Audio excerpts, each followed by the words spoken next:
Assalamualaikum warahmatullahi wabarakatuh. Apa kabar kalian semua? Semoga kalian semua tetap sehat dan tetap dalam lindungan Tuhan Yang Maha Esa. Kali ini gue kembali hadir dengan membawakan sebuah cerita. Tapi kali ini bukan cerita yang panjang. Namun cerita yang akan kali ini gue bacakan adalah sebuah cerita pendek yang gue dapat dari sebuah aplikasi yang gue download di Play Store. Dan seperti apakah ceritanya? Tanpa berlama-lama, langsung saja kita masuk ke ceritanya. Sebelum kita mendengarkan cerita ini, alangkah lebih baiknya jika kita membaca basmalah terlebih dahulu. Bismillahirrohmanirrohim. Diikuti kuntilanak. Kisahnya bermula ketika seorang pedagang bakso, sebut saja namanya Kardio, tengah bekerja seperti biasa, berkeliling di kampung untuk menjajakan baksonya. Kisah ini dituliskan berdasarkan cerita pengalaman Kardio saat berjuang mencari uang demi menikahi wanita idamannya. Wajar saja jika seorang laki-laki sangat bersemangat ketika memiliki niatan untuk menikahi wanita yang ia cintai. Demikian pula dengan Kardio yang sangat antusias dalam berjualan bakso untuk biaya pernikahannya kelak. Waktu itu hari Minggu malam Senin, di mana penduduk kampung tempat Kardio biasa berkeliling berjualan bakso usai mengadakan pemilihan kepala kampung. Menurut pengalamannya, setiap malam Senin dagangannya selalu laris manis, sehingga di malam itu Kardio selalu membawa stok bakso lebih banyak dari hari-hari biasanya. Maklum saja, selain kejar setoran, dia juga merasa perlu bekerja lebih keras agar segera bisa menikahi wanita idamannya sebelum dilamar oleh orang lain. Namun sepertinya harapan dan impian Kardio di malam itu tidak bisa kesampaian. Karena selain tidak terlihat warga yang berkumpul, malam itu suasana kampung tempatnya berkeliling jualan bakso juga terlihat sangat sepi dibanding malam-malam sebelumnya. Lantas dia merasa kecewa dan beranggapan jika acara pemilihan ketua kampung di siang tadi membuat semua warga merasa lelah dan capek, sehingga mereka memilih untuk beristirahat di rumah. Waktu telah menunjukkan pukul 11 malam. Belum semangkok pun bakso yang terjual di malam itu. Untuk sedikit melepas lelah, Kardio berhenti di bawah pohon randu yang di sampingnya terdapat tiang listrik dan lampu listrik sebagai penerangan jalan. Sambil melepas lelah, Kardio memukul mangkok bakso secara bertahap agar suara terdengar oleh warga sekitar. 1 menit, 2 menit, hingga 10 menit berlalu, Kardio secara bertahap memukul mangkok bakso. Namun masih tidak ada seorang pun yang terlihat keluar rumah untuk menghampirinya. Ya sudahlah, kali aja malam ini memang bukan rezekiku, gumam Kardio dalam hati. Tak lama kemudian, tiba-tiba terdengar olehnya suara angin gemuruh dari arah berlawanan dan seolah menerpa sekeliling tempat dia berhenti. Anehnya, meskipun terdengar suara angin kencang, namun ranting pepohonan termasuk pohon randu di sampingnya tidak bergerak sama sekali. Pengalaman mistis Kardio akhirnya diawali juga, di mana lampu penerangan jalan yang berada di samping pohon randu mati secara mendadak. Dengan refleks, Kardio mengadahkan mukanya ke atas, seolah mencari apa gerangan yang membuat lampu itu mati. Saat ia mengadahkan wajahnya itulah terlihat sosok hantu berpakaian putih yang sedang duduk di atas ranting pohon randu, tepat di atasnya berdiri. Tanpa pikir panjang, Kardio bergegas mendorong gerobak baksonya untuk segera menyingkir dari tempat tersebut.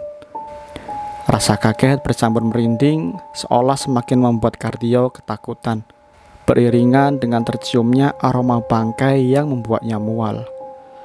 Perjalanan Kardio malam itu sepertinya belum selesai sampai di situ.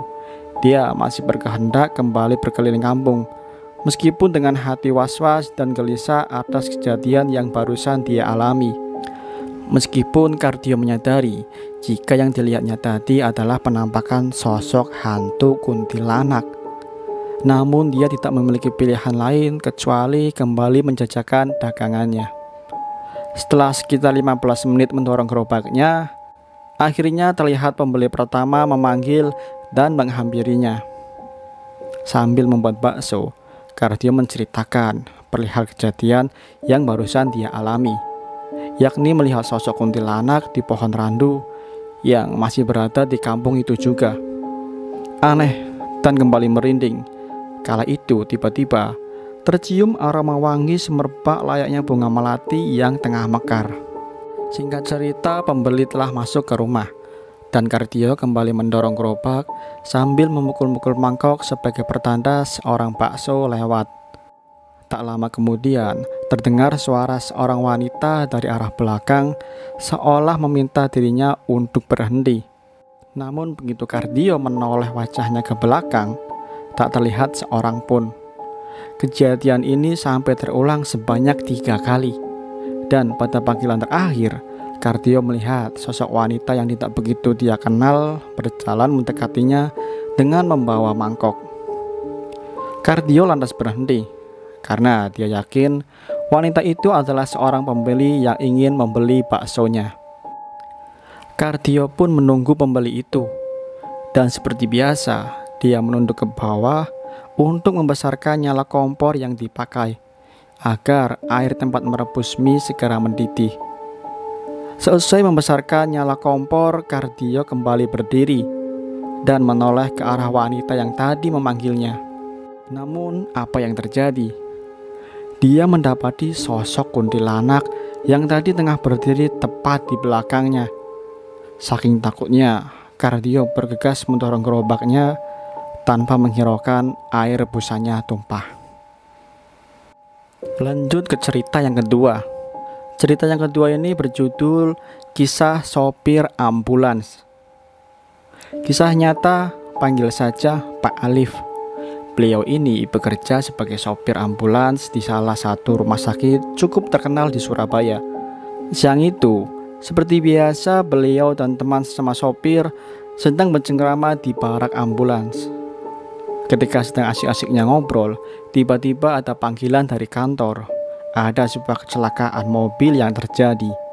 Dengan sigap, Pak Alif segera berangkat ke TKP.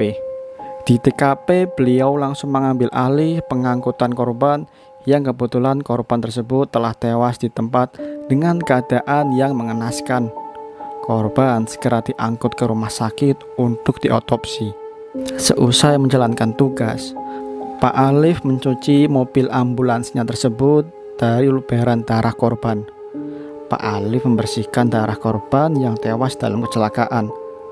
Maka jin, setan yang menyerupai korban akan muncul dan menakutinya. Siang pun berganti malam. Karena kelelahan, Pak Alif memutuskan istirahat dan tidur sejenak di ambulans kesayangannya. Namun sesuatu yang tidak beliau duga terjadi. Ketika beliau mulai tidur, beliau merasakan di jok belakang tempat menaruh korban tadi ada yang menempati. Padahal beliau di ambulans tersebut hanya seorang diri. Jok belakang yang berisik membuat Pak Alif gelisah. Pak Alif memutuskan mengintip dari kaca belakang kursi pengemudi. Alangkah terkejutnya Pak Alif. Di jok belakang, beliau melihat korban kecelakaan yang siang tadi beliau angkut tengah berbaring dalam keadaan yang sangat mengerikan. Sosok lelaki dengan kepala pecah mengeluarkan cairan otaknya. Darah segar mengalir tanpa tangan dan dia meminta tolong. Refleks, Pak Alif segera keluar dari mobil dan menuju ke barak teman-temannya. Dengan tubuh gemetaran dan merinding. Tanpa berkata-kata, Pak Alif segera tidur dengan menutup seluruh tubuhnya dengan selimut. Paginya Pak Alif memeriksa mobil ambulansnya kembali. Ternyata masih ada beberapa tetes darah yang mengering di bawah tempat duduk kru ambulans. Pantas saja tadi malam diganggu. Karena darah dari korban masih ada, pikir Pak Alif. Dan itulah 2 cerita pendek horor teman-teman. Menurut kalian lebih seram yang mana? Silahkan tulis di kolom komentar. Dan jika kalian suka dengan video ini, silahkan klik tombol like Jangan lupa juga untuk klik tombol subscribe dan aktifkan juga loncengnya agar kalian tidak ketinggalan ketika channel ini upload video baru. Dimanapun kita berada, sudah sepatutnya kita saling menghormati dan tidak mengganggu satu sama lain. Jaga perkataan, jaga perbuatan. Sampai jumpa di video berikutnya.